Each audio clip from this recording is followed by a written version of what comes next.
I see a very young-looking John Barnes, slim-looking John Barnes with Luther Blissett, who was a bit of a mentor to me when I first went to Watford. Luther looked after me as a young boy, inspired me, and we had many happy years together on the field.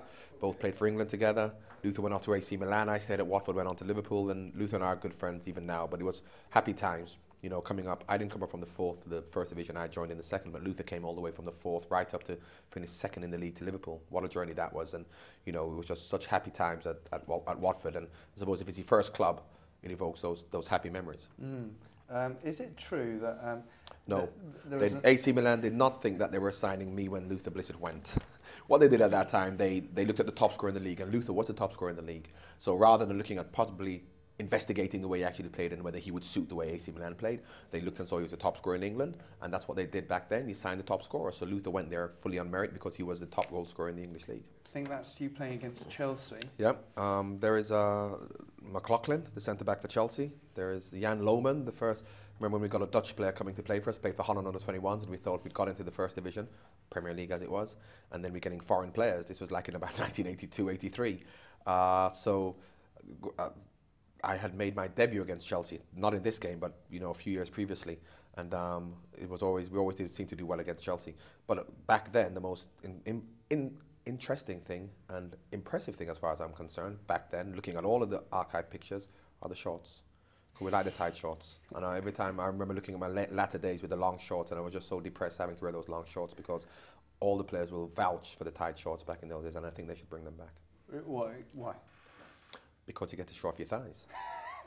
And especially now with all the women who love football, imagine if all of a sudden you could really see David Beckham's thighs instead of having to have his shorts down by his knees. This, Trevor Steven against Everton, Neil Price behind me, Kenny Jackett just inside me there playing against Trevor Steven, and this really kind of at that time, 1984, brought it home to us what a big club was all about, because we fully expected to beat Everton, and I suppose we'd beaten them in the league. We're doing better than them in the league, but the Wembley experience for me, from Watford's perspective, being a naive club, a small-time club coming up and being happy to be in the FA Cup final, whereas I feel Everton were a professional club with the history and traditions behind them who understood what it meant to be in a cup final. So while we were happy to be there, fully expected to win, I think Everton really showed us, as much as we were doing better than them in the league, they showed us what a big club mentality is all about, in that, you know, they have to win that game regardless of whether they're playing a team better than them.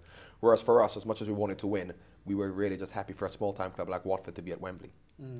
And so this was one of my biggest disappointments in terms of the way we performed, because for 20 minutes we were on top of them, could have scored, we expected to go on, and they just ground out the result and concentrated, and they were focused, and you know, they were a real professional performance by Everton. There was a bit of a controversial goal in that game as well, wasn't it? Yeah, well, Andy Gray's always fouling, isn't he? I mean, that wouldn't have been given now. Headed the ball out of Steve Sherwood's hands, but that's history.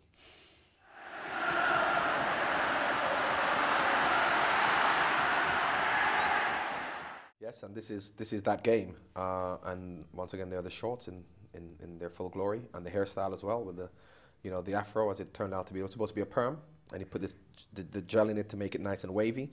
But in South America, I'd run out of gel, so then it kind of became puffy and became a bit of an afro. But to play in the Maracana Stadium was special. Brazil, for me, was the home of football. Pelé scored his 1,000th goal there. So to play against Brazil, to score a goal of that magnitude, was fantastic and very special. So, you know, people always remember me for that goal, and I wouldn't have it in. I'd like them to remember for other things as well, but, you know, I wouldn't have it any other way. But do you think that was what announced you on the world stage, if you like?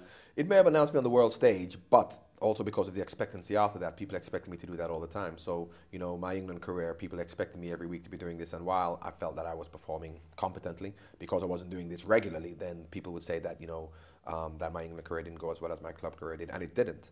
But, you know, having played 79 times for England, I mean, all of those managers couldn't have been wrong to pick me 79 times. But so my England career, I loved every minute of it. But obviously, with my Liverpool career, you know, it was a bit of a, I won't say it's a contradiction, but I did much better for Liverpool than for England. At that particular time, with it being hot in Mexico, he had felt that, you know, they wanted a much stronger midfield in terms of the players they had. So, you know, Trevor Stevens there, Steve Hodge then came on to play on a left side midfield role because he was a more hard-working midfield player, and I suppose he felt, let's keep the midfield tight rather than playing myself, Chris Waddle, more the flair players, if you like. But of course, then being 2-0 down, I came on, and for 17 minutes, I was just so happy to get on the pitch. And as much as people may have said he should have been on from the start, I could have fallen over at the start and he could have substituted me. The reality is I came on at 17 minutes, did what I did, and I was delighted to do so because the World Cup was passing me by. and you don't know whether you're going to go to another World Cup. We were looked as if we were going out against Argentina, and I would have gone home having not been on the pitch. How can you say you've been part of a World Cup? So I was just so happy just to get on for that 17 minutes, and obviously, put the cross in for Gary, and then another one that was missed. So that helped my career and people's perception of me. As much as, had I been playing from the start, they probably should have said he shouldn't be on the pitch. But coming on as a sub, they said, yes, he should have been on from the start. But, that's life. Well, this is from the World in Motion song, and you can see what we expected from the song when we first did it, because that doesn't look full of enthusiasm and optimism and hope. Of course, by the time it got to #1 for 6 weeks, I was singing it in a different way. Whereas here, it looks as if we were going, hurry up and get this over with so we can get to the pub. And in fact, when we actually did the song, the England team were supposed to turn up to do the song, and only 6 of us turned up. The rest went to the pub, because they thought, what are we doing this stupid song for? It's never going to get anywhere. So the 6 of us who turned up, actually, myself, Gazza, Peter Beardsley, Des Walker, Steve McMahon, and I think it was Steve and one other, might have been Chris Waddle. So there was no rap. We did the song, and then in a drunken stupor, Keith Allen was there. They said, well, why don't we just write a rap to put in the song? That wasn't part of the plan. So a rap was hastily written, and then we had to have a rap off to see who did the song. And judging by the people I just mentioned, Gazza, Peter Beardsley, Steve McMahon, it wasn't a choice of who's going to do the rap. So it was more by luck than design that I managed to actually feature heavily on that song. The fact that the team did so well also helped the song. Had we gone out in the first round, we don't know how well the song would have done. While it was a very good song, New Order are a great band, and it was a good song, I think it just went hand in hand with the song and the team and the song, which really helped each other to greater heights. I've never seen this picture before. I remember the game well, and this is the only time I've ever seen myself celebrating a goal. Well, that wasn't, because in fact it was a goal. It wasn't offside. It got disallowed. Talking to you about it earlier, you don't remember it. No one remembers it. We all remember David Platt scoring the winner. And David went on to Italy and became a multi-millionaire off that, when really I scored the goal, it would have been 1-0 and no one would have heard of David Platt. Only joking, David. But that's probably my biggest disappointment, because I'd played in 2 World Cups and I'd never scored, so this would have been my only World Cup goal. But that wasn't to be. It was great to play with Gazza, but just more importantly, it was fantastic to be in his company, because Gazza, obviously, he's got chocolate all over his face. He may have put his face in a cake, very possibly, because he did things like that. So Gazza was the life and soul of the party. He was the butt of all the jokes, and he was just such a fantastic guy. So as much as there I am pushing it in, I mean, this could have been any day in the World Cup, because every day was full of laughs and jokes with Gazza. And 1990 was his World Cup, in terms of what he did for the team. And as much as we may talk about Gazza's character, he showed a maturity in his performance against Germany, when realizing he wasn't going to make the final if we got there, and everyone could see Gary Lineker saying to Bobby Robson, watch him, because he's not going to go to the cup final if we win. So he could get sent off, he could do something stupid, but he put on a mature performance to make sure his teammates got there, although it didn't, but it was a great performance from Gazza. But Kevin Ratcliffe, funny enough, saying he gets booked when he went over and apologized, that Gazza in 1990, when he got booked in that cup final, in semi-final, if you look at him, he kicked Thomas Berthold, and Thomas Berthold was actually screaming. So Gazza actually went over to him, and just to, endorse what Kevin Ratcliffe was saying, people felt that Gazza went over to try and shake his hand and bring him up. And it's only recently Gazza actually said to me that he said what he was trying to do, that he felt that if the referee heard him screaming, he's going to get booked. He knows he's kicked him. Whereas if you can stop him screaming, then he might not get booked. So Gazza, if you look at the picture, and I've had to see it again, Gazza actually was trying to squeeze his lips to stop him screaming. So he went over to him. He said I was trying to grab his lips to pull them together so he wouldn't scream, which is just typical of Gazza.